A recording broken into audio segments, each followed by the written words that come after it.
हाँ दोस्तों, हमें पता है कि हम इंटरनेट पर दिखाई गई हर चीज पर विश्वास नहीं करते, लेकिन हमारी टेक्स्ट बुक्स का क्या, जो हमें बचपन से रटाई जा रही है। जी हाँ दोस्तों, बचपन से रटी रटाई चीजें भी कभी कभार गलत साबित हो जाती हैं। फिर चाहे वो ग्रेट वॉल ऑफ चाइना का स्पेस से दिखना हो या फिर जीनियस अल्बर्ट आइंस्टीन का स्कूल में मैथ में फेल हो जाना। इसलिए दोस्तों दिल थाम कर बैठिए, क्योंकि आज हम आपको उन झूठ के बारे में बताने वाले हैं जिन्हें आप सदियों से सच मानते आ रहे हैं। और अंत में जो सच्चाई हमने आपके सामने रखी है ना, उसे जानकर आप हंसी से लोटपोट हो जाएंगे।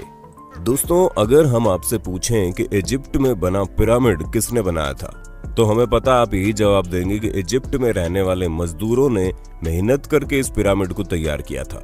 लेकिन हम आपके भ्रम को तोड़ते हुए ये कहना चाहते हैं कि बिल्कुल भी सच नहीं है। असल में इस पिरामिड को बनाने वाले ज्यादातर लोग मजदूर थे ही नहीं।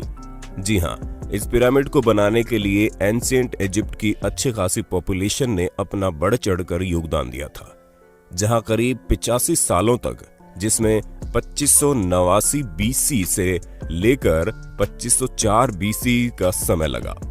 और इतने समय के अंतराल में इजिप्ट के रहने वाले लोगों ने अपना खून पसीना करके इस पिरामिड को तैयार किया था, ताकि वो अपने नेशनल आइकॉन को खड़ा कर सके।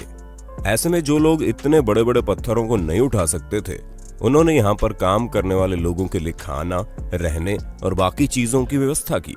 यानी कि हर इंसान ने अपने लेवल का काम किया, जिसमें कुछ लोग सिक्योरिटी के लिए काम करते थे, तो कुछ लोग भारी भरकम पत्थरों को जुटाने के लिए दूर दराज इलाकों में चले जाते थे, ताकि वो अपने नेशनल आइकॉन को खड़ा कर सके। ऐसे में दोस्तों उनकी मेहनत रंग लाई और ये पिरामिड वाकई में दुनिया भर में जाना जाता है।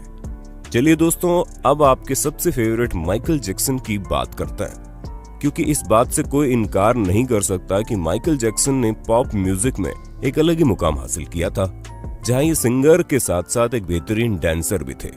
और इनके डांस मूव तो वाकई माशाल्लाह थे। ऐसे में उनका मून वॉक करने का जो स्टाइल था, वो लोगों में बड़ा फेमस हुआ।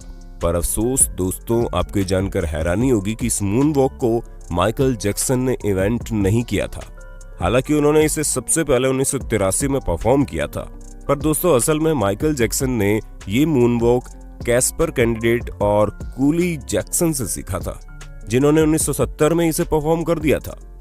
वहीं मार्शल मार्कियो ने भी इस मून वॉक को माइकल जैक्सन से पहले परफॉर्म कर दिया था। और इन सभी लोगों से पहले बिल बैले नाम के टैप डांसर ने भी इसे परफॉर्म किया था। ऐसे में ये बता पाना मुश्किल है कि इस मून वॉक को किसने इन्वेंट किया, लेकिन वो शख्स माइकल जैक्सन तो नहीं है।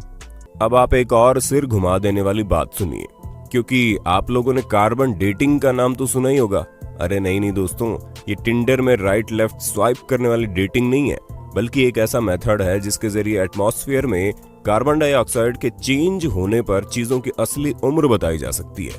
ऐसे में आर्कियोलॉजिस्ट कार्बन डेटिंग का इस्तेमाल करके ये पता लगाते हैं कि उनके द्वारा खोजी गई चीजें कितनी पुरानी है। और इसी वजह से हम भी आपको जितनी भी चीजों की जानकारी देते हैं, उनकी उम्र कार्बन डेटिंग के हिसाब से ही होती है। और विलर्ड लिबी नाम के जिस प्रोफेसर ने कार्बन डेट्स का पता लगाया था, और इस काम के लिए उन्हें नोबेल प्राइज भी मिला था। लेकिन दोस्तों दिल थाम लीजिए, क्योंकि हम आपको बता दें कि कार्बन डेटिंग के जरिए चीजों की असली उम्र पता लगाना बहुत मुश्किल है। और ऐसा इसलिए क्योंकि हर जगह का एटमॉस्फेयर अलग अलग तरीके से चेंज होता है। हालांकि कुछ हद तक चीजें सही जा सकती है, लेकिन अब आप खुद सोचिए कि दो प्लांट हो, जिनमें से एक अमेरिका में हो और एक ग्रीनलैंड में, तो जाहिर सी बात है कि टेम्परेचर इफेक्ट की वजह से दोनों की ग्रोथ में काफी डिफरेंस आएगा। इसी तरह से कार्बन डेटिंग का भी हिसाब किताब है। अब चलिए दोस्तों, आपको एक और मिथ बस्टर स्टोरी सुनाते हैं, जो किसी और की नहीं बल्कि लॉक नेस मॉन्स्टर की फेक फोटो स्टोरी है। जी हाँ दोस्तों, जहां इस मॉन्स्टर की फोटो को न्यूज़पेपर में दिखाकर लोगों को हैरान करने में कोई कसर नहीं छोड़ी गई थी। और कई सारे लोग तो इस बात पर विश्वास भी कर बैठे थे कि सालों पहले गायब हो चुका ये क्रिएचर अब वापस से तहलका मचाने आ गया है। ऐसे में दोस्तों लॉक नेस को स्कॉटलैंड में देखे जाने की बात कही गई। इस तस्वीर को सबसे पहले रॉबर्ट केनेथ विल्सन ने 1934 में लोगों के सामने रखा, और करीब 60 सालों तक इनकी ली गई इस तस्वीर को सच्चा समझा जा रहा था। लेकिन वो कहते हैं ना कि झूठ के दिन 4, सच चले 1000 साल। हाँ दोस्तों, हमें पता है हमारी बनाई गई कहावत उतनी अच्छी नहीं है, लेकिन इस जगह पर बिल्कुल फिट बैठती है, क्योंकि 1994 में ये बात लोगों के सामने आ गई कि लॉक नेस मॉन्स्टर का जो शेप उस तस्वीर में था वो कुछ और नहीं बल्कि एक टॉय सबमरीन थी, जिसे पानी में इस तरह डाला गया था कि वो उस क्रिएचर की तरह दिखाई दे। और ऐसा मर्म्यूडेक नाम के जर्नलिस्ट ने किया था ताकि वो अपने न्यूज़पेपर से बदला ले सके, क्योंकि उनके न्यूज़पेपर ने लॉक नेस मॉन्स्टर के बारे में छापने की वजह से उन्हें बातें सुना दी थी। और इसी वजह से उन्होंने इतनी बड़ी कहानी रची जिसके चंगुल में दुनिया करीब 60 सालों तक थी। दोस्तों, जब आप दुनिया के अजूबों के बारे में सोचते होंगे तो आपके दिमाग में सबसे पहले क्या आता होगा? माचू पिच्चू, ताजमहल या ग्रेट वॉल ऑफ चाइना? लेकिन बाकी सबका तो ठीक है, लेकिन ग्रेट वॉल ऑफ चाइना के बारे में हम आपको बता दें ये इतना भी ग्रेट नहीं है कि स्पेस से दिखने लग जाए। जी हाँ दोस्तों, क्योंकि सच्चाई तो ये है कि ये इतना बड़ा भी नहीं है कि इसे हमारे एटमॉस्फेयर के बाहर किसी भी जगह से देखा जा सके, फिर चाहे वो मून ही क्यों ना हो जो हमारे सबसे करीब है। और ये हम अपने मन से नहीं कह रहे, बल्कि खुद नासा ने इस बात को साबित किया है।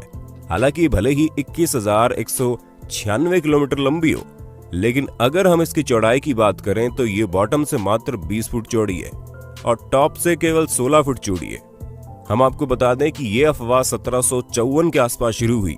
ऐसे में ये चीज हमारे चांद पर पहुंचने और स्पेस में सैटेलाइट पहुंचाने से बहुत पहले की बात है, तो ये सिवाय अफवाह के और कुछ नहीं है। अब भले ही हर साल यहाँ पर करोड़ों की संख्या में लोग आते हो, लेकिन अफसोस वो चाइना की जिस दीवार पर खड़े होते हैं वो स्पेस से तो नहीं दिखती। चलिए दोस्तों, चाइना से आप हमें ये बता दो कि दुनिया भर में तहलका मचाने वाला कोरोना वायरस चाइना की किस जगह पर सबसे पहले फैला था? हमें पता है आपको जवाब पता होगा, इसलिए कमेंट बॉक्स में एक भी इंसान का जवाब छूटना नहीं चाहिए। वैसे दोस्तों, जब कभी भी आप वाइकिंग्स के बारे में सोचते होंगे तो आपके दिमाग में सबसे पहले चीज क्या आती होगी?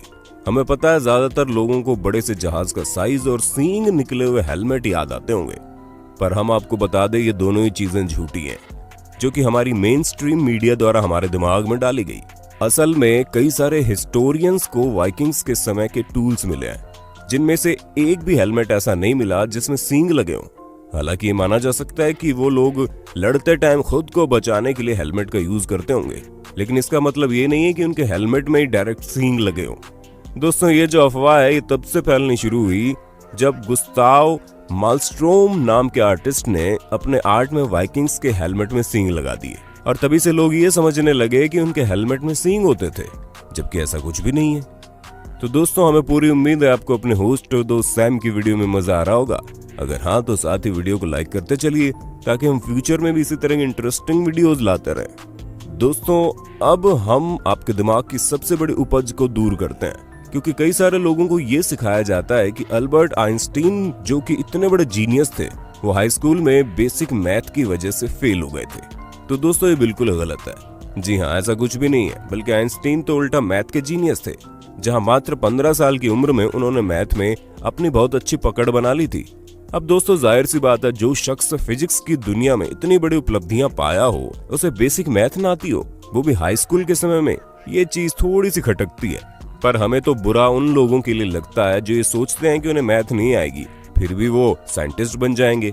अरे दोस्तों, साइंटिस्ट बनने के लिए मैथ भी जरूरी है, ठीक उसी तरह जिस तरह सिंगर बनने के लिए अच्छा गाना जरूरी है, और डांसर बनने के लिए अच्छे मूव्स करने जरूरी हैं, क्योंकि ये सभी चीजें बेसिक्स हैं। दोस्तों, हमें पता है आपको इस बारे में कुछ भी पता नहीं होगा, लेकिन हम आपको बता दें कि 19वीं सदी के मध्य में अमेरिका में एक बहुत बड़ी अफवाह चली थी, जहां पर सिगरेट बेचने वाली कंपनियां एडवर्टीजमेंट में कहती थीं कि सिगरेट सेहत के लिए अच्छी होती है।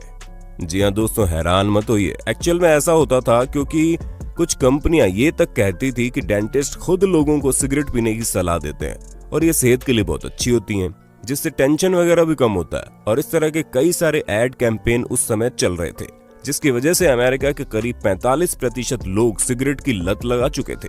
हालांकि अभी भी अमेरिका में सिगरेट पीने वालों की कोई कमी नहीं है, लेकिन उस समय पूरे 45% लोग सिगरेट पीते थे, यानी कि करीब 7 करोड़ लोग तो केवल सिगरेट ही पिया करते थे। वो तो बाद में पता चला कि ये सेहत के लिए हानिकारक है, जिससे भगवान आपको अपने पास जल्दी बुला लेते हैं, और इसी वजह से लोगों ने मरने के डर के कारण सिगरेट को टाटा बाय बाय कहना जरूरी समझा। पर शायद अभी भी कुछ लोग इस बात को नहीं समझते हैं। दोस्तों आज के लिए बस इतना ही। उम्मीद है आपको हमारी वीडियो पसंद आई होगी। अगर हाँ तो इस वीडियो के बारे में हमें कमेंट करके जरूर बताना और ऐसे इंटरेस्टिंग वीडियोस लगातार देखने के लिए हमारे चैनल को लाइक, शेयर और सब्सक्राइब करना बिल्कुल ना भूलें। धन्यवाद।